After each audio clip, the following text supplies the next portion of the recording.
I still remember that morning like a scar carved into my heart.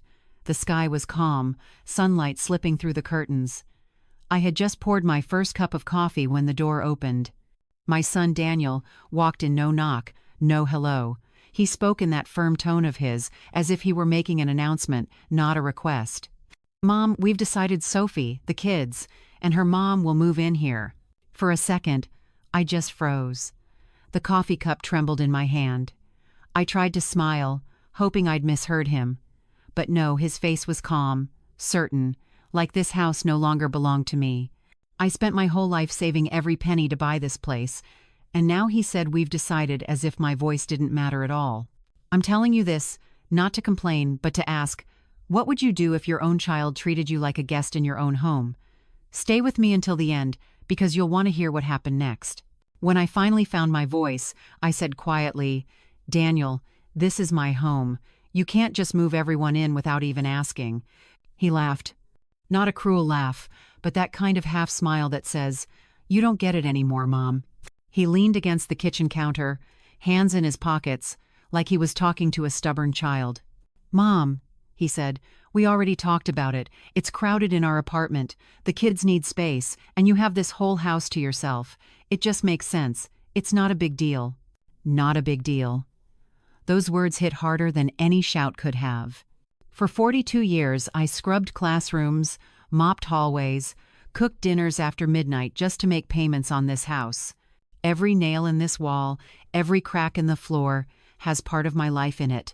And now my own son stands there, acting like I'm in the way. I tried to steady my hands on the counter. "Daniel," I said again, "this isn't something you decide for me." He shrugged. "Mom, it's already done. We're bringing the kids this weekend." Just like that, already done. He reached for the fridge, poured himself a glass of milk, and asked, "Do you have any cereal? Mason loves your cereal." As if we were talking about breakfast, not about taking over my home. Something in me went cold. I realized at that moment, my son didn't see me as his mother anymore. He saw me as part of the furniture, something that came with the house. He kissed my cheek, patted my shoulder, and said, "You'll love having the kids around. They'll keep you company." Then he walked out, leaving the door slightly open behind him. The wind pushed in, cool and sharp, brushing against my arms. When the door clicked shut, I stood there, listening to the clock tick on the wall. For a moment, I thought maybe he'd come back, say he didn't mean it. But the only thing that came was silence. I went to the living room, sat in my husband's old armchair, and stared at the family photo on the mantel. Daniel was 10 years old in that picture, missing 2 front teeth, his arm around me, smiling proudly because he'd just caught his first fish. I remember that day. He said, "Mom, you're my favorite person in the world." I believed it. I still want to believe some part of that boy is still inside the man who just walked out my door. Have you ever looked at your grown child and wondered, where did my baby go? If you felt that, you'll understand how it hurts when the person you raised starts treating you like a burden. If you've ever been there, write it in the comments below so I know I'm not alone. That night, the house felt different. Even the air seemed heavy. I reheated the coffee he'd left untouched, but it tasted bitter now. Every sound, the hum of the fridge, the creak of the floor reminded me that I was, once again, alone. I thought about calling him back. I even picked up the phone, dialed the first 3 numbers, then stopped. What would I say? That I was hurt? That I didn't deserve to be treated this way? He'd probably say, "Mom, you're overreacting." That word. Overreacting. People use it when they don't want to face how cruel they're being. Instead, I went out to the porch and watched the sunset burn orange over the trees. A breeze moved through the wind chimes my husband had hung before he died. They made a soft, lonely sound like a sigh. The neighbors were watering their gardens, laughing with their grandchildren. I used to dream about those kinds of evenings with my own family Sunday dinners, kids running around the yard. But life doesn't always keep its promises, does it? I thought about Sophie, my daughter-in-law. She's polite, always smiling, but there's a wall between us. I know she doesn't want to live with me. This wasn't her idea. So whose was it? Daniel's or maybe her mother's? Either way, none of them thought they should ask me first. I sat there until the sky turned dark, and a cold thought crept in. Maybe Daniel was right. Maybe I'm too old to live alone. But then another voice whispered inside me, quiet but strong, "No, you're not. You've lived alone before. You can do it again." That voice was faint then, but later it would save me. The porch light flickered. I went inside, locked the door, and double-checked the latch, though I knew Daniel still had a key. That realization stung. He could walk in any time, with anyone he wanted. I walked down the hallway, brushing my hand against the wallpaper I'd chosen years ago. It was fading now, pale around the corners, but still mine. I passed by my sewing machine, covered in dust, and thought, maybe tomorrow I'll start sewing again. Something just for me. I needed to feel like I still had control over something, anything. When I went to bed, I couldn't sleep. I lay there staring at the ceiling, replaying his words in my head. "We've decided." Over and over. That phrase was like a hammer against my chest. I thought about calling my friend Gloria. She always knows what to say, but it was late. Still, I made a mental note. Tomorrow morning, I'd walk over to her house, tell her everything. Maybe she'd help me see things clearly. The moonlight slipped through the blinds, stretching across the floor like a silver path. I followed it with my eyes, thinking how time moves even when you wish it would stop. If you're still here listening, thank you. Stories like mine aren't easy to tell. But if you understand what it feels like to be dismissed, to be told you don't matter anymore, please press the like button. Not for me, but for every parent who's ever been made to feel small. And if you believe no one should lose their voice in their own home, subscribe so you don't miss what comes next. Because trust me, what happened after that morning changed everything. I turned on my side, closed my eyes and tried to breathe steady, but sleep wouldn't come. Outside, the wind grew stronger, rattling the windows. Somewhere in the distance, a train passed, its whistle long and low, like a reminder that life keeps moving, whether you're ready or not. I pulled the blanket up to my chin, whispered a prayer, and promised myself, tomorrow I'll figure this out. And as the night deepened, the silence settled heavier around me, so heavy it almost had a sound. That was the night I realized the real fight wasn't about space in a house. It was about respect, and I was going to find a way to take it back. That night, I couldn't sleep. No matter how tightly I pulled the blanket around me, the cold crept in, cold not from the air, but from inside my chest. The words Daniel had said kept echoing in my mind over and over until they blurred with the ticking of the clock. We've decided. It was as if I no longer existed in my own life. Around midnight, I gave up on sleep and went to the kitchen. The floor was cool beneath my feet, and the only light came from the small lamp above the sink. It cast a golden glow over the room, soft and quiet. My husband's old mug sat on the counter, still chipped from the day he dropped it years ago. I ran my fingers along the crack, remembering how he used to tell me, "As long as we have this house, we'll always have peace." I wonder what he'd say now. I took out my small notebook, the one I keep in a drawer, where I used to write grocery lists and little thoughts when the house felt too big. That night, I opened it to a blank page. My hand trembled, but the words came on their own. "This time I'll do it my way." I stared at that sentence for a long time. The ink looked darker than usual, heavier, like every word carried the weight of years I'd spent being quiet. All those times I said, "It's fine," when it wasn't. All the moments I swallowed my pride just to keep the peace. That night, I realized peace means nothing if it only belongs to everyone but you. I wrote more small lines, fragments of thoughts. I worked for this house. I'm not a guest here. If I stay silent, I'll disappear. Each sentence steadied my heart a little more. By the time I put the pen down, my hands had stopped shaking. Outside, the wind had softened. The world felt still, almost listening. I poured myself a glass of water and sat by the window. The moonlight fell across the kitchen table, touching the page where my words still glistened. I felt something I hadn't felt in a long time: control. Small, fragile, but real. Maybe that's what getting older really means. Not giving up, but learning when to finally stand up. I don't know if you've ever had a night like that when sleep won't come because your heart's too full of things unsaid. If you have, you understand that silence can be louder than anger.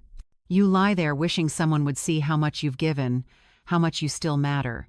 When the first light of dawn touched the curtains, I was still awake. The sky was pale pink, the kind of soft color that always reminded me of new beginnings. The birds started singing, and I realized the night hadn't broken me, it had cleared my mind. I closed my notebook, pressed my hand over the cover and whispered, "Enough." The sun rose slowly, painting the kitchen walls in gold. Dust floated in the light like tiny stars. For the first time in a long while, I didn't feel weak. I felt ready. The next morning, I woke up with the faint smell of rain still hanging in the air. The light coming through the curtains felt softer than usual, almost forgiving. I hadn't really slept, but somehow, I didn't feel as heavy as the night before. Maybe writing those words, "I'll do it my way," had shaken something loose inside me. I looked around the kitchen and thought, this is still my home. But I also knew I couldn't carry this storm alone. So, after breakfast, I picked up the phone and dialed my neighbor, Gloria White. Gloria had lived 2 houses down for almost 20 years. She was 69, a retired nurse, quick-witted, and never afraid to speak her mind. We'd shared cups of tea, recipes, and secrets, but I hadn't told her about Daniel yet. When she answered, her voice was cheerful as always. "Morning, sunshine," she said. "You sound like someone who hasn't slept." I smiled faintly. "You're not wrong," I said. "Do you have time for tea?" "Of course, honey. I'll be right over." Within 10 minutes, I heard her knock 3 quick taps, the way she always did. She walked in with a plate of her blueberry muffins, and that air of calm confidence I've always admired. She sat down across from me, poured herself a cup of tea, and studied my face before saying a word. "All right," she said finally. "What's happened?" It didn't take long for the words to spill out. I told her everything, how Daniel had walked in, how he'd said we've decided, how he'd looked at me like I was in the way. Gloria listened without interrupting, just nodding, her lips pressed together. When I finished, she sighed, long and slow. "Margaret," she said, "you know I went through the same thing with my son. Remember when they told me to move into that senior apartment so they could sell my house? They said it was for my safety, but really, it was for convenience. They think once you hit a certain age, your choices stop mattering." I nodded. "Yes, that's exactly how it feels, like I'm invisible in my own life." Gloria reached across the table and squeezed my hand. "They forget who raised them. They forget who kept things running when life was falling apart." We sat there for a moment, silent, except for the sound of the wind brushing against the windows. I stared down at my teacup and said softly, "I keep wondering if I did something wrong. Maybe I spoiled him too much." Gloria shook her head firmly. "Don't you dare blame yourself. Love isn't the problem, Margaret. Entitlement is. They take and they take because we let them. But you're not done yet. You still have your voice. Use it." Her words stirred something inside me, the same spark that had started the night before. I looked at her and said, "You really think I can?"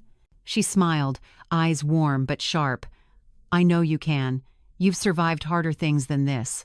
We talked for nearly an hour, sipping tea that had long gone cold. She told me stories about her nursing days, how she'd stand up to doctors when they ignored patients, how she learned that sometimes silence was more dangerous than confrontation. "You've got to stand tall, even when your knees shake," she said. I found myself laughing for the first time in days. "You always make things sound simple." "It's not simple," she said, leaning back. "It's just necessary." After we finished the muffins, she suggested we go for our morning walk at the park. "Fresh air clears the head," she said, "and besides, the geese need someone to complain to." We walked down the quiet street, the trees still wet from last night's rain. The park was nearly empty except for a few women from our walking group, Linda, Patty, and Ruth. They waved as we joined them. Gloria, never one to hold her tongue, started telling them about my situation in her own blunt way. "You ladies ever had your own kid try to move in without asking?" she said. "Because that's what they're pulling on poor Margaret here." They all gasped and shook their heads. Linda said, "Oh, honey, that's not right," Patty added. "They think because we're old, we don't notice when we're being used." Their sympathy wrapped around me like a soft blanket. It wasn't pity, it was understanding. Every woman there had her own story, her own scars. Ruth said her daughter once told her to sell her car because old people shouldn't drive. She looked at me and said, "I sold the car. All right to my neighbor's kid, not hers." We all laughed, but behind the laughter was a quiet anger we all shared. As we walked the trail, the air smelled of pine and wet soil. I listened to the sound of our shoes on the gravel, steady and rhythmic. Gloria said, "Freedom after 60, that's what we always talk about, right? But freedom only means something if you protect it." Her words settled deep in my chest. I thought of the notebook on my kitchen table, the line I'd written, "I'll do it my way."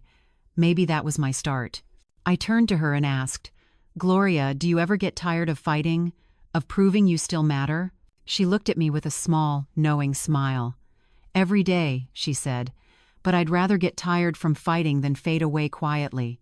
We stopped by the pond and watched the geese glide across the water. A child threw breadcrumbs into the air, laughing.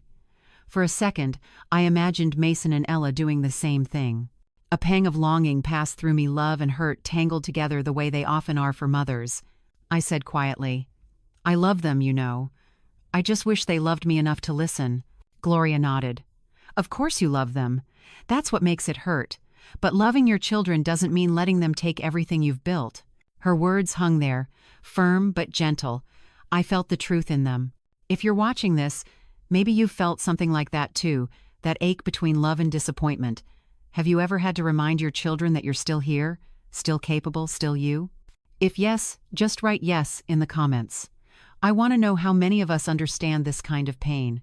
We kept walking until the sun climbed higher, warming our shoulders. I could feel the tightness in my chest easing a little. Talking with those women made me realize something. I wasn't alone. There were so many of us, quiet mothers who had carried our families for decades, now being told to sit down and stay out of the way. But maybe we didn't have to stay quiet anymore.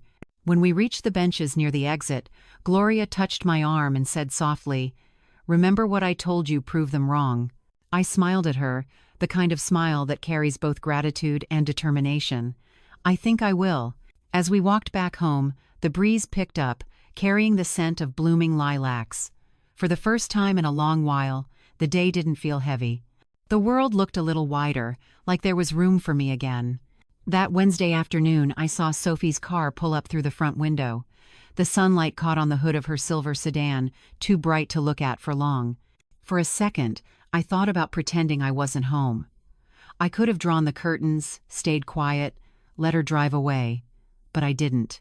I stood there watching as she stepped out, neat as always, her hair pinned back, a white pastry box balanced in her hands. She waved when she saw me. That smile of hers, perfect, polite, just a little too wide, never quite reached her eyes. "Hi, Mom," she called as she walked up the steps. "I brought something sweet. Thought you might like a little treat." I opened the door and tried to match her smile, though mine felt heavier. "You didn't have to do that," I said. "Oh, it's no trouble," she answered quickly, brushing past me into the kitchen like she already belonged there. She placed the box on the counter, opened it with a little flourish, and said, "Your favorite lemon tarts from Henderson's." They looked perfect, too. I thanked her and made tea, though I hadn't asked her to stay. She sat down at the kitchen table, folding her hands neatly in her lap, her posture straight as a ruler. She looked around the room, her gaze landing on every little thing: my curtains, the dishes drying by the sink, the framed photos on the wall. "You've kept everything so cozy here," she said. "Daniel always says it feels like childhood when he visits." Something in me tightened. The word visit, how strange that she used it, knowing what her husband was planning. I poured tea into 2 cups and sat across from her. The smell of lemon filled the air, light and sharp. She stirred her tea without drinking it. "We've been talking," she began, "and we really think this could be good for everyone." I looked at her. What could be good for everyone? She smiled again, that same careful smile. "You know us moving in. You won't have to worry about anything anymore. The kids will bring life into the house.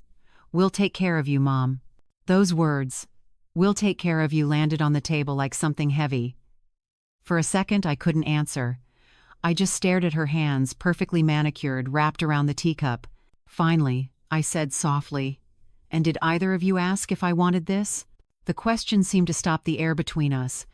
Sophie blinked, caught off guard. Her mouth opened slightly, then closed again. I saw her throat move as she swallowed. "Well," she said after a moment, "we just assumed—" "That's the problem," I interrupted gently. "You assumed." Her eyes flickered, the way they always did when she was uncomfortable. She tried to smile again, but it trembled. "Mom, please don't take it the wrong way. We love you. We just want what's best for you." "What's best for me?" I repeated, almost to myself. "Or what's best for you?" The question hung in the air. The clock on the wall ticked loud enough to fill the silence. I saw her glance toward the window, maybe hoping for a distraction. The late afternoon light spilled into the room, hitting her face, making her look smaller somehow. She set her cup down and said quietly, "Daniel didn't mean to upset you. He just wants to make things easier." "Easier for whom?" I asked. Her lips pressed together. "You don't have to live alone anymore. You'll have the kids around. They adore you." I looked out the window. The swing set Daniel used to play on still stood in the yard, its paint chipped and faded. I remembered pushing him on that swing, the way he used to laugh and shout, "Higher, Mom, higher." He trusted me completely. And now here we were, years later, and he thought I couldn't be trusted to live on my own. I turned back to Sophie. "Do you really think I can't take care of myself?" She hesitated. "It's not that. It's just you're older now. Things happen." "Things have been happening all my life," I said, my voice calm but firm. "I handled every one of them." She didn't reply. For a moment, she looked like she might say something honest, something human, but instead, she smiled again, that practiced smile she always wore at church and family dinners. "I know this is a lot," she said softly, "but give it time. You'll see it's for the best." I leaned back in my chair and studied her face. She wasn't a bad woman, I knew that. She was just thoughtless. Comfortable in the idea that I'd agree, because I always did. She stood up after a few minutes, gathering her things. "I should go. The kids have piano lessons." She reached out and touched my shoulder lightly. "We love you, Mom. Please don't be upset." I didn't answer right away. I just nodded. As she walked to the door, I noticed the way her heels clicked against the floor sharp, certain, like she was walking away from something she didn't want to face. When the door closed behind her, the house fell silent again. The smell of lemon lingered, too sweet, almost cloying. I looked at the pastry box on the table. The tarts were still there, untouched, perfect little circles of yellow. I took one bite, but it tasted like guilt and pity mixed together. I put it down. I sat there a long time, watching the sunlight crawl across the floor. The light reached the old armchair in the living room, the one Daniel used to curl up in when he was little. Now it was empty, and the afternoon sun poured over it like a memory fading away. I thought about what Sophie had said, "We'll take care of you." The words repeated in my head until they started to sound like a cage. Maybe they meant well, but good intentions can still suffocate. Have you ever been taken care of? By someone who made you feel smaller, instead of loved? Just answer yes or no in the comments. I want to know if I'm the only one who's felt that kind of kindness that still hurts. The clock ticked on, steady as my heartbeat. I got up, poured the cold tea into the sink, and stood for a while watching the water swirl down the drain. The sun had started to sink lower, turning the light in the kitchen to amber. From the window, I could see Sophie backing out of the driveway, her face still polite behind the glass. She waved once before driving off. I didn't wave back. The house grew quiet again, except for the faint hum of the refrigerator. I looked around at the things that were mine, the faded wallpaper, the sewing machine, the photos of Daniel as a child, and I realized something had changed. The space between us wasn't just physical anymore. There was a crack forming, invisible but deep. When I sat down on the couch, the sunlight touched the empty chair across from me. I could see the dust floating in the air, turning gold in the fading light. I reached for the notebook I'd left on the table the night before and opened it to the page where I had written, "I'll do it my way." I traced the words with my finger, then closed the book. Outside, the sun dipped below the trees, and the room fell into a soft shadow. For the first time, I could feel the rift not loud, not sharp, but certain. Sophie's car was gone, and the evening had settled in. The silence wasn't peaceful anymore. It was the kind that warned you something was beginning to break. And deep down, I knew this was only the start. The sun had barely set when I heard the sound of a car pulling into the driveway again. The engine shut off, and for a moment, I hoped I was imagining it. But then came the slam of a car door, heavy and final. I stood in the kitchen, my hands resting on the edge of the counter. Through the thin curtain, I could see Daniel's shadow crossing the porch.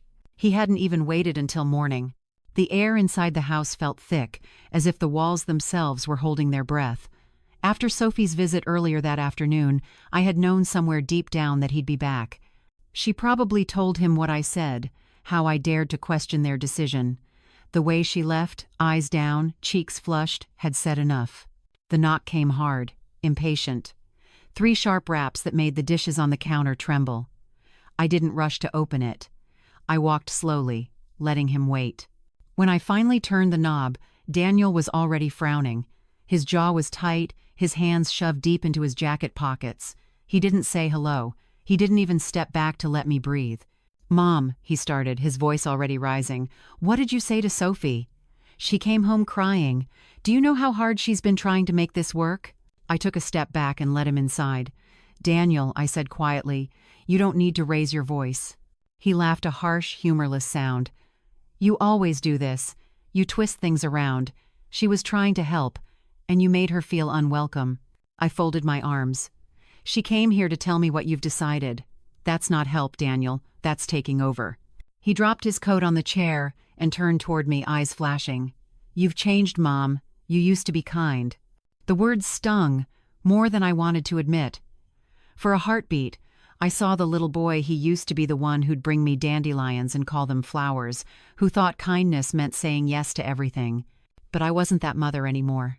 I looked him straight in the eye and said, calm and steady, "No, Daniel, I used to be silent." He froze. Just for a second, I saw confusion flicker across his face, maybe even guilt. But pride is a powerful thing. His jaw tightened again, and he said, "You're being dramatic. We're family. Families live together. Families also respect each other," I replied. "And respect starts with asking, not deciding."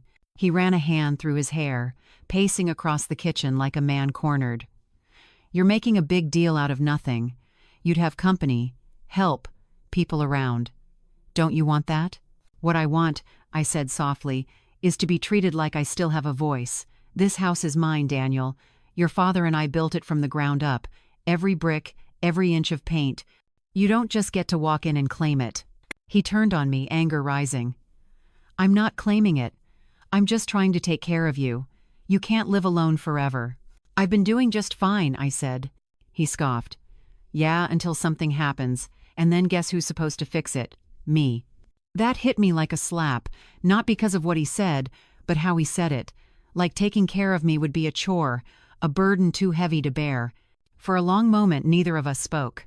The only sound was the clock ticking above the stove. He was breathing hard, shoulders heaving, but I stood still. Inside, I felt something shifting, something breaking loose after years of keeping quiet. "Daniel," I said finally, "you don't owe me care, and I don't owe you obedience. You have your own family now. Take care of them. But this house, this life, is still mine." He looked at me, incredulous. "So that's it? You're just going to push us away?" "I'm not pushing anyone," I said gently. "I'm just standing where I belong."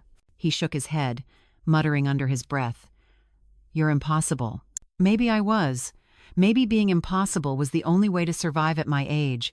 He grabbed his coat, his movements sharp, jerky. "You'll regret this," he said, his voice cracking slightly. "You'll call me one day, begging for help, and then you'll understand." I wanted to say something that might have softened the moment, but the words wouldn't come. I watched him walk to the door, open it halfway, then stop. He turned back, eyes glinting with hurt. "You used to need me," he said quietly. "I still love you," I replied, "but I don't need anyone to tell me what to do." He didn't answer. He just walked out, the sound of his footsteps echoing on the porch, fading into the night. When the door closed, I stood there for a long while. My hands were trembling, but my heart felt strangely steady. I hadn't shouted. I hadn't cried. I'd simply said the truth, and for once, that was enough. Outside, the wind picked up, rattling the branches against the window.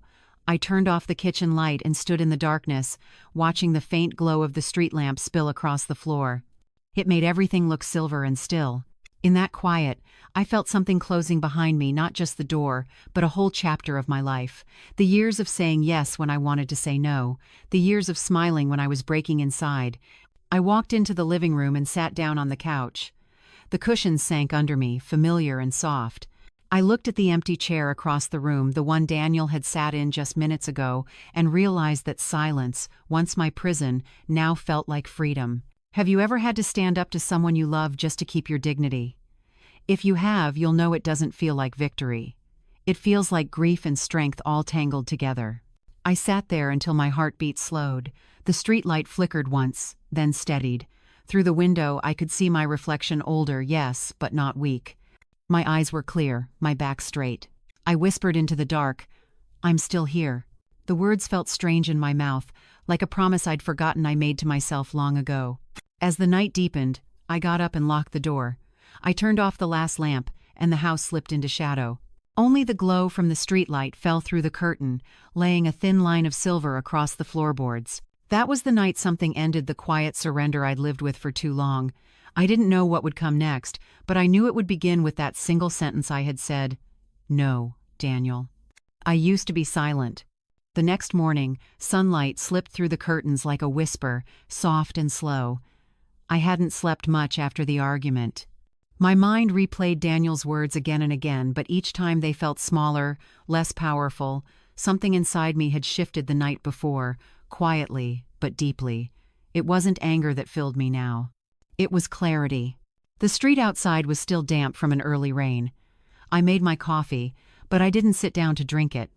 I stood by the window, hands wrapped around the warm mug, watching the neighborhood wake up. A dog barked in the distance, a mail truck rattled by, and for the first time in months, I felt completely awake, not because of caffeine, but because of resolve. I knew what I had to do. When the clock struck 8, I called Gloria. She answered on the second ring, her voice as brisk as always. "Morning, warrior," she said. "You sound like a woman with a plan." "I think I am," I replied. "Can you come with me to the bank today?" There was a pause and then, "Of course. Give me 15 minutes. Don't do anything too brave before I get there." By the time she arrived, I was waiting on the porch with my purse, wearing the same old coat I'd had for years. Gloria gave me one long look, then nodded. "You're ready," she said simply. The drive to the bank felt longer than usual.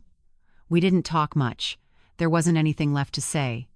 The hum of the car filled the silence, steady and low, almost comforting. When we pulled into the parking lot, Gloria turned off the engine and looked at me. "You sure about this?" she asked. I nodded. I've never been more sure of anything in my life. Inside the bank, the air was cool and smelled faintly of paper and coffee. I walked up to the counter, my heart steady, my mind clear. The young teller smiled politely. "Good morning, ma'am. How can I help you today?" I smiled back. "I'd like to make a withdrawal," I said. "A large one." Gloria waited beside me, her arms folded, a quiet strength in her stance. When the teller asked for ID, I handed it over, and she typed something into her computer. The sound of her nails clicking against the keys reminded me of a clock ticking. Every second that passed felt like one step closer to freedom. It took nearly 20 minutes, but when the envelope slid across the counter toward me, I felt something in my chest loosen. Inside were Bill's years of small savings, tucked away from a lifetime of work, waiting for a moment like this. I held it gently, like it was something sacred. Gloria grinned. "Feels good, doesn't it?" I nodded, like breathing again. From the bank, we drove across town to the real estate office. The building sat on the corner of Maple and 4th, a small brick place with big windows. I'd driven by it hundreds of times, never thinking I'd walk inside. The receptionist looked up as we entered. "Good morning," she said brightly. "Do you have an appointment?" "Yes," I said. "With Mr. Dalton. I spoke to him yesterday." I hadn't told Gloria that part yet, but her eyes met mine and she gave a small, approving nod. Mr. Dalton was a tall man in his 50s, with silver hair and kind eyes. He shook my hand firmly. "Mrs. Lewis, I'm glad you came in. I reviewed the information you sent. It looks like your property could sell quickly." I sat down, smoothing my coat across my lap. "That's what I'm hoping for." He explained the process, sliding papers across the desk, pointing to lines where I'd need to sign. His voice was calm, professional. But all I could hear was the sound of the pen tapping lightly against the wood, waiting. When he handed it to me, I hesitated just long enough to take a deep breath. I thought of Daniel, of his face twisted in frustration, of the way he'd said, "You used to be kind." Maybe kindness was overrated when no one listened. Then I pressed the pen to paper. The scratch of the ink was soft but steady. Each signature felt like a heartbeat, a pulse of independence. By the time I signed the last page, my hand no longer shook. When I looked up, Mr. Dalton smiled. "Congratulations, Mrs. Lewis. You've just made a big decision." I smiled back. "Yes," I said quietly. "I have." Gloria leaned close and whispered, "How does it feel?" Like I finally stopped asking for permission. We walked out of that office into the afternoon light. The sky had cleared completely, blue and wide, the kind that makes you believe in fresh starts. The wind tugged at my scarf, playful and free. I clutched the envelope of documents to my chest and thought, "This is mine. This moment is mine." We stopped for lunch at a small cafe near the corner. The waitress brought us soup and cornbread, and Gloria raised her glass of iced tea. "To new beginnings," she said. I clinked my glass against hers. "To peace." We both laughed softly, not because it was funny, but because we finally could. I glanced around the cafe. Other women our age sat talking quietly, some alone, some with friends. I wondered how many of them carried stories like mine, too afraid or too tired to speak them. Have you ever kept a secret plan just to protect your own freedom? If you have, just type yes in the comments, because I think more of us have done it than we'd ever admit. After lunch, we stopped by the post office. I mailed a letter to the real estate lawyer, nothing dramatic, just a small step to make sure everything would move forward smoothly. My handwriting looked firm and steady on the envelope, not like the shaky lines I used to write in my husband's hospital days.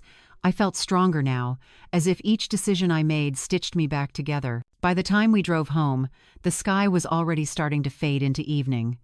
The houses along the street glowed with porch lights. I watched them blur past the car window and thought about how easily people assume that getting old means fading away. But maybe getting old means you finally stop caring what people expect of you. When Gloria pulled into my driveway, she didn't turn off the engine right away. She looked at me and said softly, "You know Daniel's going to be furious when he finds out." "I know," I said, "but he'll survive." She nodded, satisfied. "So will you," I smiled. "Especially me." We sat there a moment longer, watching the first stars appear. Then she squeezed my hand. "Call me if you need anything." "I will." When I stepped inside the house, it felt different. The air was lighter, as if the walls themselves had exhaled. I placed the bank envelope and the signed papers on the kitchen table, neatly side by side. The lamplight glowed against the white paper, and I couldn't help but smile. It wasn't just about selling the house, it was about reclaiming it. About proving to myself that I still had choices. I walked to the window and looked out at the streetlight flickering near the mailbox. My reflection looked back at me, faint but strong. I whispered, "It's not over yet." Then I turned off the light, leaving only the sound of the clock ticking in the dark. Each second felt alive, like a drumbeat leading me forward. The next morning, I woke before the Sunday. The sky outside was still the color of ash, and the air held that sharp quiet that only comes before something big, before a storm, before a change. I sat up slowly, letting my eyes adjust to the dim light that filtered through the curtains. The house was silent, except for the soft hum of the refrigerator in the kitchen. The papers from the bank and the real estate office still lay on the table where I had left them. I walked over and touched them, running my fingers across the crisp edges. They felt almost warm from the night air, as if they were alive with the weight of what they meant. Those papers weren't just about money or property, they were about freedom mine. I poured myself a cup of coffee, though I barely tasted it. My thoughts were louder than the morning itself. Today, I told myself I would start packing. Not the kind of packing that means a weekend trip or a short break. This was the kind of packing that says, "I'm leaving and I'm not coming back." The sky began to lighten, pale streaks of gold creeping along the horizon. I opened the window just enough to feel the cool air on my face. It smelled like damp grass and spring. A small breeze carried the faint song of a bird waking somewhere far off. It was a simple, ordinary morning, but everything inside me felt different. I began with the photographs. There weren't many, just a handful I'd kept over the years, me and my husband on our wedding day, young and hopeful. Daniel as a baby wrapped in a yellow blanket, one of the three of us at the fair, his tiny hand gripping a balloon while his father and I laughed beside him. I looked at each picture carefully before slipping it into a small box. I didn't cry. I thought I would, but I didn't.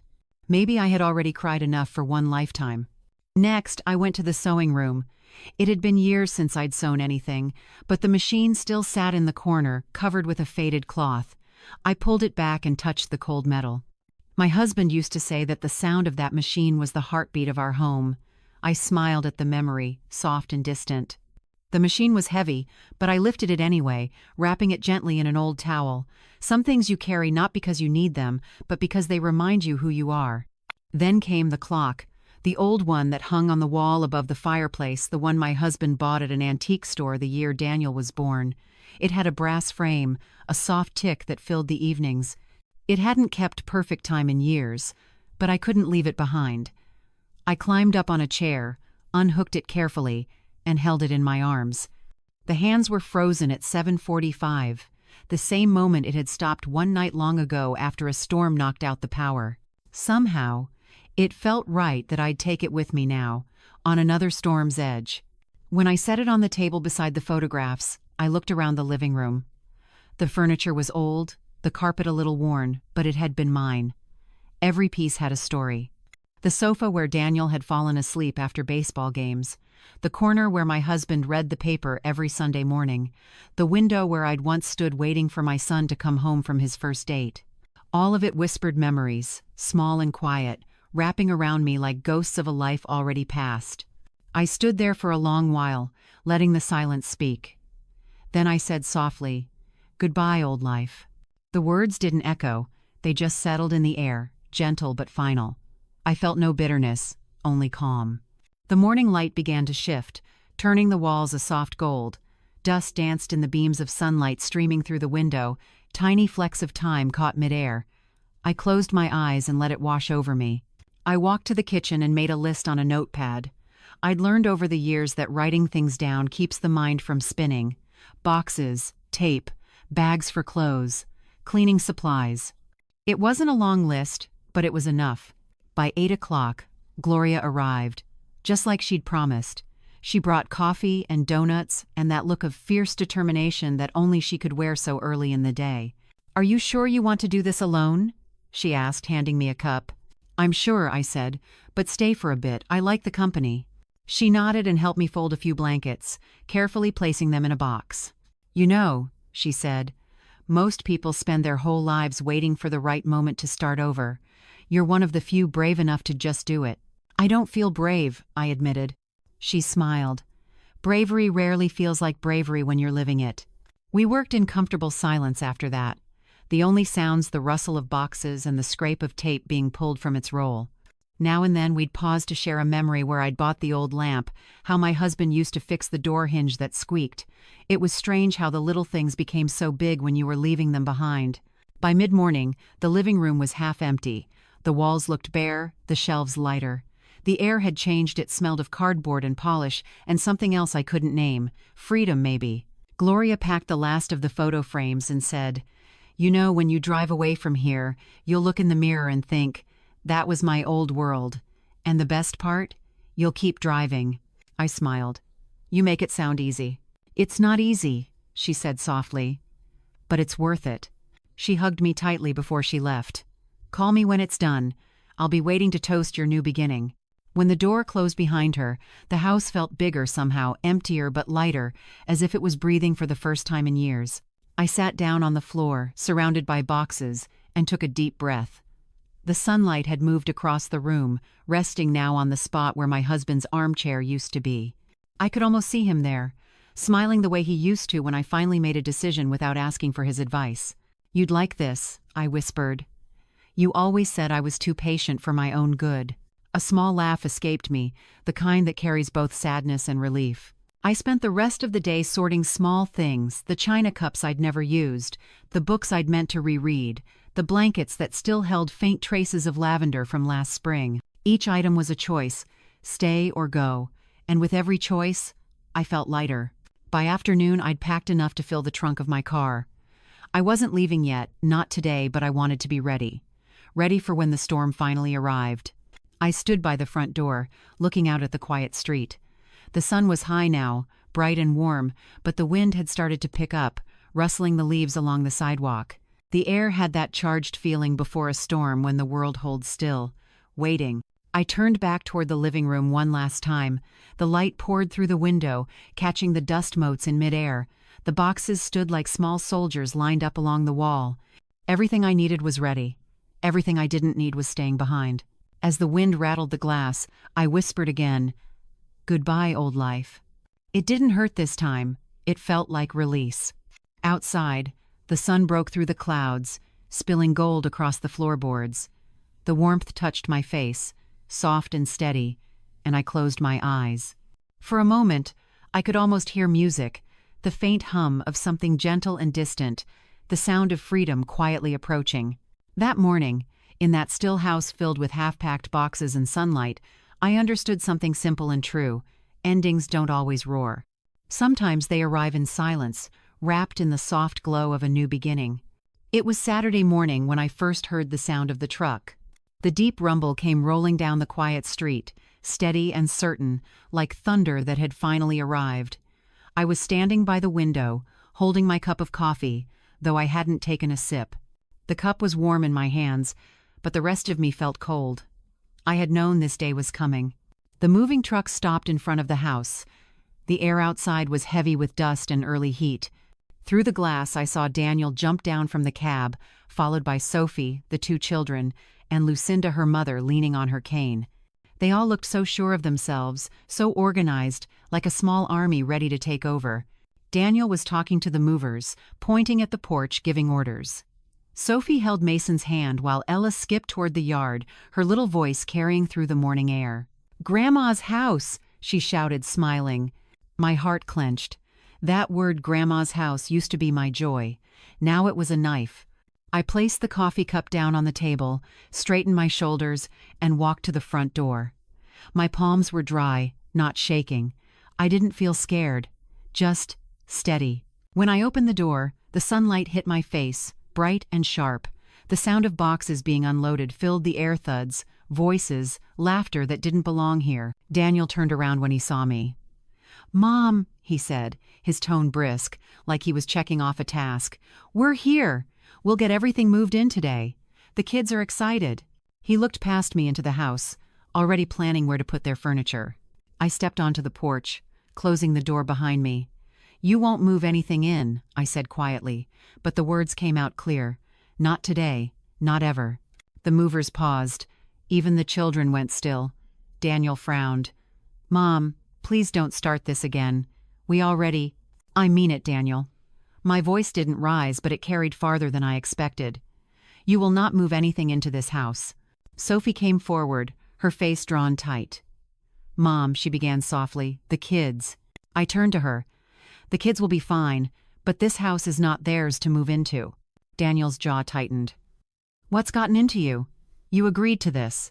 "No," I said, "I never agreed. You decided and I was supposed to stay quiet, but that ends today." Behind me, the screen door creaked open. Gloria stepped out from next door, still in her housecoat, holding her morning coffee. "Everything all right, Margaret?" she asked, though her eyes already knew the answer. Daniel turned toward her. "This is family business," he snapped. Gloria raised an eyebrow. "That's funny. Family business shouldn't require a moving truck and an ambush." Across the street, Mr. Howard had come out onto his porch. He was a tall man with silver hair and the kind of calm that comes from surviving wars and marriages alike. He folded his arms and watched, quiet but attentive. The whole street seemed to hold its breath. Daniel rubbed his temples. "Mom, please. We've already paid for storage. We can't afford another apartment right now." "You should have thought of that before deciding for me," I said. Sophie spoke again, her voice trembling now. "We just wanted to help." I looked at her, softer this time. "I know, Sophie, but helping someone doesn't mean taking away what's theirs." Daniel took a step closer, his voice low. "You're making a scene." "I'm standing my ground," I replied. "Mom," he said, his patience gone, "you're being unreasonable. You can't live alone forever." "I've been living alone for years," I said, "and I've done just fine." He glanced toward the neighbors, clearly embarrassed now that an audience was forming. "Can we please not do this in front of everyone?" Gloria crossed her arms. "Maybe in front of everyone is exactly where this needs to happen." Mr. Howard nodded slightly from across the street. "Sometimes truth needs witnesses," he said in that slow, deep voice of his. Daniel looked around, his face red. "This is ridiculous." "No," I said. "What's ridiculous is thinking you can make decisions about my life without asking me. What's ridiculous is treating me like a piece of furniture you can move when it's convenient." He flinched, just slightly. The movers shifted uncomfortably. One of them whispered something to the other, then started backing toward the truck. "Go ahead," I told them. "Take the boxes back. This house isn't accepting any new tenants." They looked at Daniel for approval, but he didn't say anything. His jaw clenched. His silence was answer enough. The kids stood by the curb, confused. Ella clutched her doll to her chest. Mason tugged at his mother's hand. "Why's Grandma mad?" he whispered. My heart cracked at that, but I didn't let it show. I knelt down a little and said gently, "Grandma's not mad, sweetheart. Grandma's just remembering how to speak up." Sophie's eyes glistened. "Mom, I'm sorry," I said quietly, "but this is my line." Daniel exhaled hard, frustration spilling from him. "You'll regret this," he said again. "You'll call me when you realize you can't manage." "Maybe," I said, "but if I fall, it'll be my fall, not yours to decide for me." The silence that followed was thick. Even the wind had stopped. Then, from across the street, Mr. Howard said, "She's right, son. Every soldier knows freedom's something you hold on to with both hands, or you lose it." Daniel glared at him, but said nothing. Sophie's face had softened into something that looked almost like understanding. She whispered to her husband, "Let's go. Please." But Daniel wasn't ready to give up. He turned back to me, desperate now. "We were trying to take care of you. Why can't you see that?" I met his gaze. "Because taking care of me doesn't mean controlling me. You think I'm old and fragile, but you forget who taught you strength in the first place." That was the moment he stopped talking. His shoulders sagged. Maybe it was exhaustion. Maybe realization. I'll never know. He turned to the movers and muttered, "Pack it up." The sound of boxes being lifted echoed across the yard. The truck engine started again, low and rumbling. As they worked, I stood still on the porch, my hands folded in front of me. The sun had risen fully now, painting the world in bright gold. Gloria stood beside me, silent but proud. "Mister." Howard gave a small nod from his porch before heading back inside. When Daniel finally closed the back of the truck, he didn't look at me. Sophie guided the kids into the car, her hand gentle on their shoulders. Lucinda, quiet and pale, climbed in slowly, her cane tapping softly on the steps. Before he got into the driver's seat, Daniel paused and looked back. For a moment, the years fell away, and I saw the boy he used to be, the one who wanted my approval more than anything. His mouth opened, but no words came. I didn't move. He nodded once, barely, then got into the truck. The engine roared to life. The tires rolled over the gravel, and then the sound began to fade. When they turned the corner, the street fell silent again. I stood there, still as the oak tree in the yard, feeling the quiet settle around me. My knees didn't shake. My heart didn't race. I was tired, yes, but not weak. For the first time in years, I felt solid in my own skin. Gloria stepped closer and put a hand on my shoulder. "You did it," she said softly. I nodded. "I guess I did. You all right?" "I will be." We stood there for a while, watching the empty street. The sunlight warmed the porch rail, and a breeze moved through the trees, carrying away the last traces of dust from the truck tires. Inside the house, everything was just as it had been that morning, boxes stacked neatly, the air faintly scented with coffee and courage. I walked back inside, closed the door, and leaned against it. For a moment, I listened to the hum of the refrigerator, the tick of the old brass clock, the faint whisper of the curtains swaying in the breeze. The house was mine again. Completely mine. And though the silence was deep, it wasn't empty anymore. It was peace, hard-earned and honest. Outside, the street lay quiet, bathed in the soft light of late morning. The truck was gone. The voices were gone. And in their place stood one old woman who had finally remembered her own strength. I stood tall, took a deep breath, and whispered into the still air, "It's over." The words didn't sound sad. They sounded like freedom. The afternoon after they left, the house stayed silent for a long, long time. The air felt clean in a way it hadn't in years. The floorboards no longer seemed to groan under the weight of everyone else's plans. I spent the rest of that day quietly, moving from room to room, touching the things that were still mine, still steady. But peace, I've learned, never lasts long when pride is hurt. 2 days later, I saw Daniel's car again. Not the truck this time, just his car, clean and polished, parked neatly by the curb. I knew from the moment I saw it that he hadn't come alone. He stepped out, wearing that too stiff shirt he only wore for serious conversations, and behind him came a man in a suit, and another I recognized from my husband's funeral, Daniel's old godfather, Mr. Price. The sight made my stomach twist, but I didn't flinch. I'd expected something like this. Men in suits always mean decisions being made somewhere else. They didn't knock gently. 3 firm knocks, legal, polite, but heavy. I opened the door and gave them a calm smile. "Morning," I said. "Mom," Daniel began, his voice formal. "This is Mr. Harris. He's an attorney. And you remember Mr. Price?" I nodded.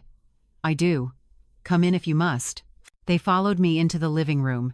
The morning sun had filled the space with light, softening the worn furniture. Mr. Harris looked around with that detached politeness of a man who has walked into too many people's lives and changed them without ever meaning to. He adjusted his tie and said, "Mrs. Lewis, I understand there's been some confusion about your property. Daniel thought it might help if we clarified things." I folded my hands on the table. "There's no confusion," I said. "The house belongs to me. I bought it, I paid for it, and now I'm selling it." Daniel frowned. "That's the thing, Mom. You can't just sell the house without talking to us. This is our family home." I met his eyes. "Our family lived here, yes. But the deed doesn't say the Lewis family. It says Margaret Lewis. That's me." Mr. Harris cleared his throat. "Daniel's concern, Mrs. Lewis, is that this decision might be made in haste, perhaps without full understanding of the implications." I leaned forward, my voice steady. "I'm 72, not senile. I know exactly what I'm doing." The room went still. Even the clock on the wall seemed to pause. Daniel blinked, as if the sound of my voice surprised him. "Mom, please," he said finally, the edge softening. "We just want to make sure you're safe." "I am safe," I replied. For the first time in a long while. Mr. Price spoke then, his tone gentle, like someone trying to calm rough water. "Margaret, you know Daniel means well. He's worried about you being alone. None of this is meant to hurt you." "I know," I said, and I did. But sometimes love that doesn't listen ends up hurting more than anything else. Mr. Harris shifted his briefcase and began taking out papers. "If we could just review some of the details, I think we can all come to an agreement that protects everyone's interests." I shook my head. "There's nothing to review. I've already signed the paperwork with my own lawyer." Daniel's head snapped up. "You have a lawyer?" "Yes," I said. "Her name's Margaret, too. Smart woman. Doesn't like being told what she can and can't do. Gloria had introduced me to her the week before, a retired legal aide who helped women like me handle their own affairs. I hadn't told Daniel. Some things a mother has to keep private until it's time." Mr. Harris frowned. "If you've already signed with another representative, then this meeting is over," I said. Daniel's jaw clenched. "You're making a mistake, Mom." I stood up slowly. "If I am, it's mine to make." He pushed his chair back, frustration rising again. "You don't understand what you're giving up. This house could be ours someday, mine, the kids." "That's the problem," I interrupted softly. "You keep talking about what's yours, what's next, what comes after. But this house isn't about you. It's about me finally choosing something for myself." He stared at me like I was speaking a foreign language. "You sound so cold." "I sound clear," I said. There was a pause, long, heavy. Mr. Price glanced between us, clearly wishing he hadn't come. Finally, he sighed. "Daniel, maybe you should give your mother a little time." "She's being manipulated," Daniel snapped. "She's 72, and she's selling the only home she's ever known." I smiled, small but certain. "I'm 72, yes, and that's exactly why I can make choices without asking for permission." Mr. Harris packed his papers back into his briefcase. "I think we've done all we can here," he said stiffly. "Mrs. Lewis, if you change your mind, I can leave my card." "I won't," I said. When they left, Daniel was the last to go. He hesitated at the door. "Mom," he said quietly, "you're pushing me away." I looked at him for a long time before I answered. "No, Daniel. I'm standing still. You're the one who walked past me." He didn't reply. He just walked out into the sunlight, shoulders stiff, eyes dark with something between hurt and anger. The car doors closed, the engine started, and the sound faded down the street until there was nothing left but the ticking of the clock again. I stood there for a moment, breathing in the silence. The room was full of light, clean and golden. The papers on the table were still there, untouched. Everything in the house was the same, and yet it all felt new. I made myself a cup of tea and carried it to the window. The garden outside was still damp from last night's rain. The lilac bush near the fence had started to bloom, small purple blossoms reaching toward the light. I sat down in my husband's old chair by the window and exhaled slowly. For the first time in many years, my breath came easy. It wasn't victory, I felt it was peace. The birds were singing softly, and a breeze came through the half-open window, brushing against my cheek. The curtains moved gently, like they were breathing along with me. Have you ever stood your ground and felt both proud and sad at the same time? If you have, just write yes in the comments, because that's exactly how it feels when you finally choose yourself. I thought about Daniel, about the way his face had changed since he was a boy. I thought about how love can twist itself into control when fear hides underneath it. He didn't hate me, he just didn't understand me anymore. Maybe one day he would. The clock ticked on, steady and familiar. The house felt alive again. I sipped my tea slowly, watching the sunlight move across the garden, catching the shimmer of dew on the grass. Somewhere down the street, a child laughed. The sound drifted through the window, warm and distant. I closed my eyes and let it settle inside me.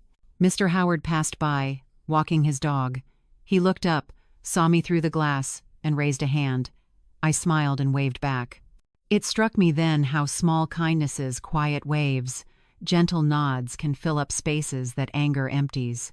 For the rest of the day, I stayed by that window. I didn't need to do anything grand.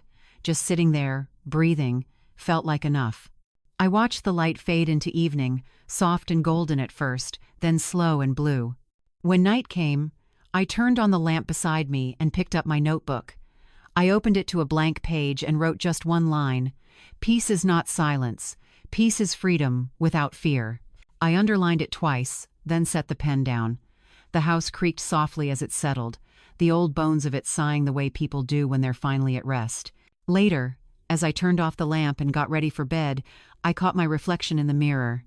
My face was lined, my hair silver, my eyes a little tired, but they were mine. My life, my choices, my reflection. For once, I didn't wish to be younger or to start over.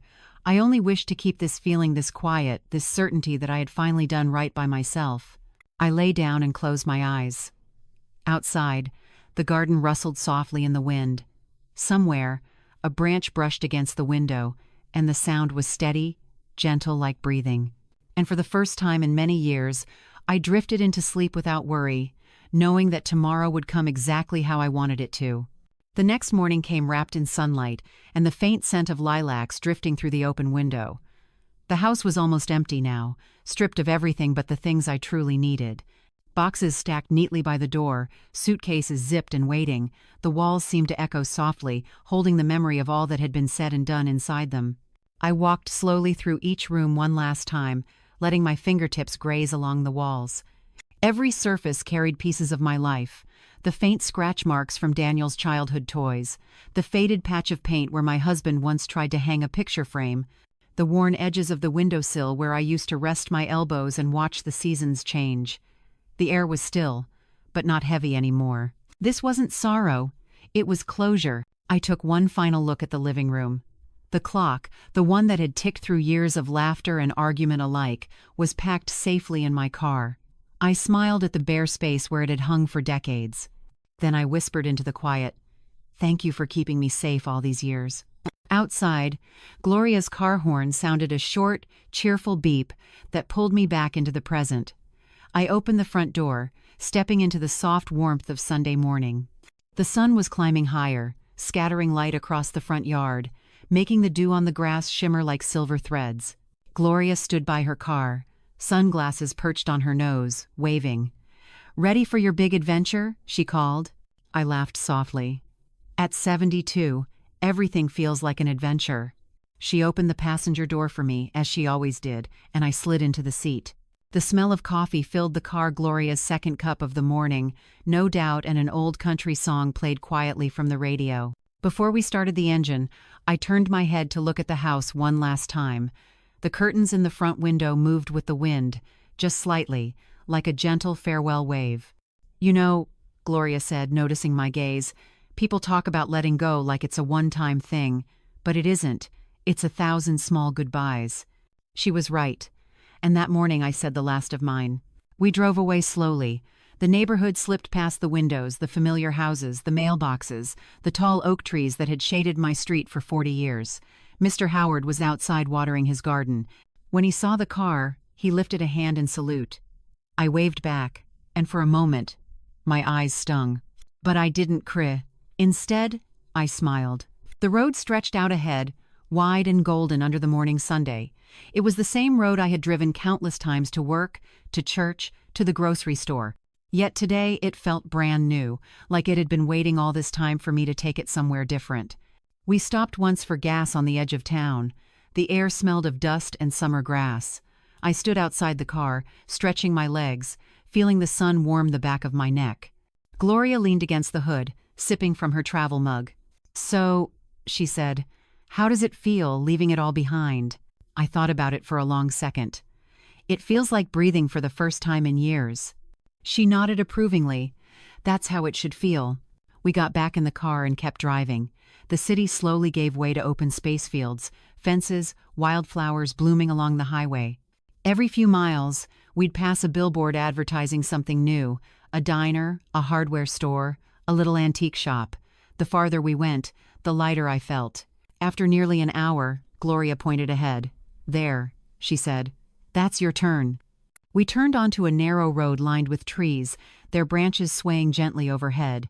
At the end of it sat a small white cottage with green shutters and a porch that looked out over a quiet stretch of grass and sky. My new home. It wasn't big. The paint on the porch rail was peeling in places, and the mailbox leaned a little crookedly to one side. But it was perfect, peaceful, alive. The realtor, a kind young woman named Anna, was waiting out front, holding an envelope. "Mrs. Lewis?" she asked with a smile. "Congratulations. Welcome home." I signed the last of the papers right there on the porch. The pen felt heavy in my hand, the air warm and bright. When she handed me the keys, they jingled softly small, silver, full of promise. "Everything's ready inside," Anna said. "Take your time settling in, and if you need anything, just call." "Thank you," I said sincerely. "But I think I've got it from here." When she drove away, Gloria nudged me gently. "Well, go on, open your door, woman." I laughed, fumbling a little with the keys before finding the right one. The lock turned smoothly, and when the door swung open, sunlight spilled across a floor of polished wood. The air smelled faintly of paint and lavender new beginnings. I stepped inside, and Gloria followed, carrying a box. The living room was small, but bright. There was a window that looked out toward a field of wildflowers, a kitchen tucked neatly to the left, cozy and simple. The bedrooms were down a short hallway, the floors creaking softly underfoot. I stood in the center of it all, listening to the house breathe. "It's perfect," Gloria said softly. "It's mine," I whispered. We spent the afternoon unpacking a few essentials, the clock, the sewing machine, the box of photographs. Gloria helped me hang a few curtains and place the furniture where I wanted it. The work went slow, but neither of us minded. We took breaks often, sitting on the porch with glasses of lemonade, watching the light shift across the yard. By late afternoon, everything important had found its place. The sun had dipped low, the sky turning honey-colored. Gloria stretched her back and said, "Well, I think that's enough for today." I nodded. "Thank you, Gloria, for everything." She smiled. "Don't thank me yet. Wait until you see what I brought."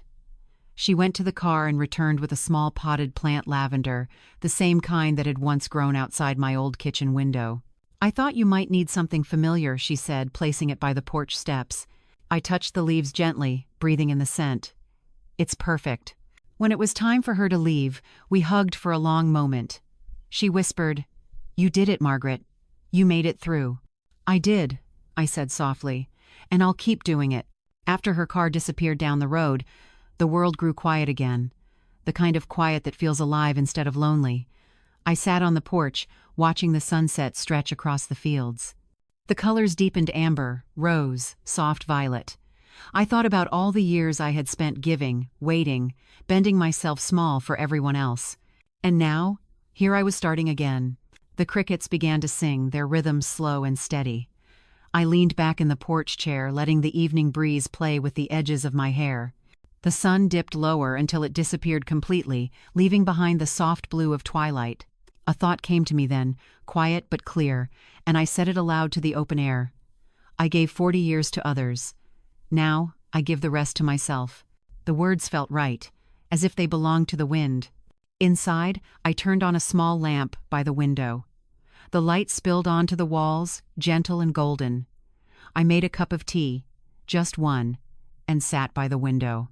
The stars began to appear, one by one, and the night wrapped around the cottage like a soft blanket. For the first time, I didn't feel like I was waiting for anything. Not for a call, not for forgiveness, not for permission, just peace.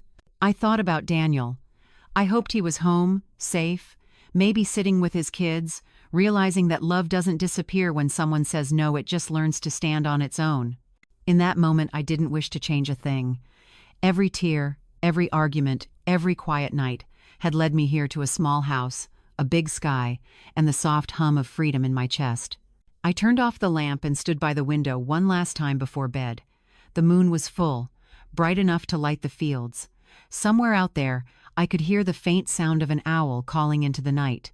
I smiled, whispered goodnight to the world, and closed the curtains. The floor creaked softly under my bare feet as I walked to my new bed. I slid beneath the covers, feeling the cool cotton sheets against my skin. Outside, the wind rustled the leaves like a lullaby. I closed my eyes, and sleep came easily, carrying me into dreams that didn't ache, dreams that smelled of lilac and sunlight and open roads. 3 months later, the days had taken on a rhythm of quiet joy. Mornings smelled of coffee and lilac, afternoons hummed with the sound of birds and my sewing machine, and evenings melted into soft golden light over the fields. Life had finally become simple, no raised voices, no unexpected knocks, no heavy silences filled with disappointment. The cottage had settled around me like a friend. I painted the kitchen a pale yellow, planted daisies along the walkway, and even joined a local art class in town. Every Tuesday, a small group of women my age gathered to paint landscapes and gossip about everything from grandchildren to old movies. I wasn't much of an artist, but it didn't matter. The brush felt good in my hands, steady. Sure, my own. Sometimes, when the class ended early, I'd stop by the bakery on Main Street for a small lemon tart. It always made me think of Sophie, of that afternoon when she'd brought me pastries and pity in a white box. The memory didn't sting anymore. It had softened with time, like a scar that no longer hurt when touched. On Sundays, I video called Gloria. She'd tease me about becoming a country woman, and I'd laugh, showing her the herbs growing on my windowsill. We talked about everything, recipes, news, the latest scandal from the walking club, but we never spoke of Daniel. That silence wasn't awkward, it was gentle, the kind that comes from understanding. Still, sometimes, when the evenings grew too quiet, I'd find myself scrolling through social media, looking at photos of my grandchildren, Ella at her school recital, Mason holding a soccer trophy. Their faces made me smile, even though the ache of distance never fully left. Then one late afternoon in early autumn, when the air smelled of dry leaves and sunlight slanted through the trees, I heard a car pull into the driveway. My heart jumped before my mind could catch up. Through the window, I saw Daniel step out. He looked older somehow, more tired, more human. He wasn't alone. Ella and Mason climbed out behind him, their hands full of small drawings and flowers. I opened the door before they could knock. "Hi, Mom," Daniel said quietly. His voice was soft, uncertain. "Can we come in?" I smiled and stepped aside. "Of course." The children ran straight to me, arms wide. "Grandma!" they cried, pressing into my waist. I bent down, kissing their hair, breathing them in. Their laughter filled the house like sunlight breaking through clouds. When I looked up, Daniel was standing in the doorway, holding something behind his back. "I brought you something," he said. He handed me a framed picture, an old photo I hadn't seen in years. It was the three of us, me, him, and his father, taken in front of the house I'd just sold. The edges were slightly worn, the colors faded, but the smiles were still there, real and wide. "I found it when we were unpacking," he said. "The kids wanted you to have it." I traced the glass with my fingers. "Thank you," I said softly. We all sat at the small table. The children talked about school, about the new puppy Daniel had promised them.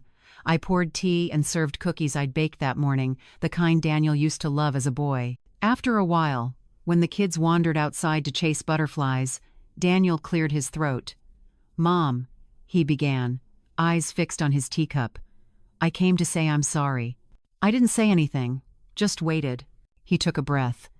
"I never asked what you wanted. I thought I knew better. I thought taking care of you meant deciding for you. But I see now that it wasn't care, it was control." I felt tears welling, but they didn't fall. Instead, I reached across the table and placed my hand over his.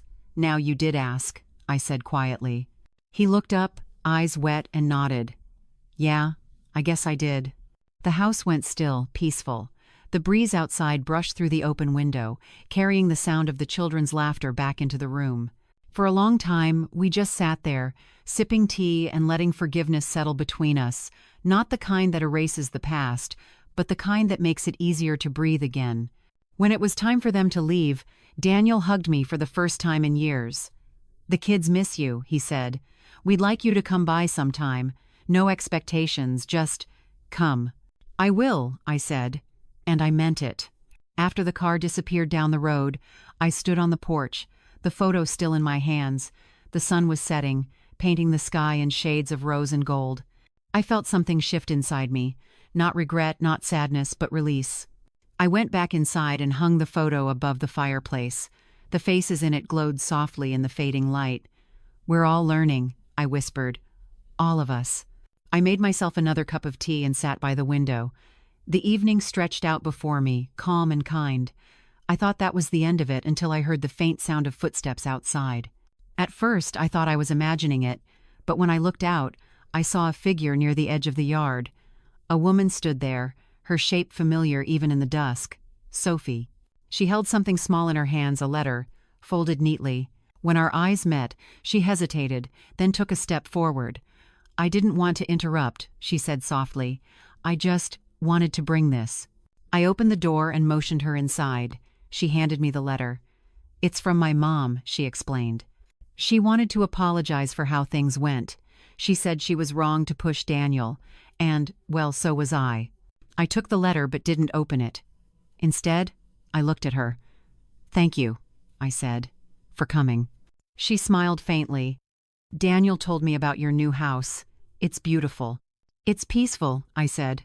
We stood there for a moment, the kind of silence that holds more truth than words. Then she said, "You know, the kids keep asking when they can come stay the weekend." I laughed softly. "Tell them soon." When she left, I stood in the doorway again, the letter in my hands, the night cool against my skin. I didn't need to read it to know what it said. Some things you can feel without words. I sat back by the window, opened the letter anyway, and read it slowly. The handwriting was shaky, but the message was simple. "I see you now. I understand." I folded it carefully and placed it beside the framed photo. Then I looked out the window one last time. The moon had risen, full and bright, casting silver light across the garden. The lavender plant by the steps swayed gently in the breeze. The world felt whole again. I leaned back in my chair, the same quiet peace filling my chest as it had that first night in this house. But this time, there was something more, a sense of connection that stretched beyond walls, beyond years. Sometimes I thought, we lose everything just to find the truth waiting underneath. I closed my eyes and whispered to the night, "Thank you." The wind rustled softly, as if answering back. If you've ever had to let go just to be seen again, you'll understand. If you've ever found forgiveness when you least expected it, then you know how it feels to finally come home not to a house but to yourself. And if you feel what I feel right now, if this story touched something in you, press the like button so I know I'm not alone. If it didn't, that's all right too. Leave a number 6 in the comments so I can learn to tell it better next time. And please, subscribe, because there are more stories like this, stories of love, loss, and quiet strength waiting to find their way to your heart. Outside, the stars began to bloom across the sky, bright and endless. I watched them flicker and thought, maybe that's what life is, small lights we keep relighting, no matter how dark it gets. And under that vast, forgiving sky, I smiled and whispered once more, "I'm home."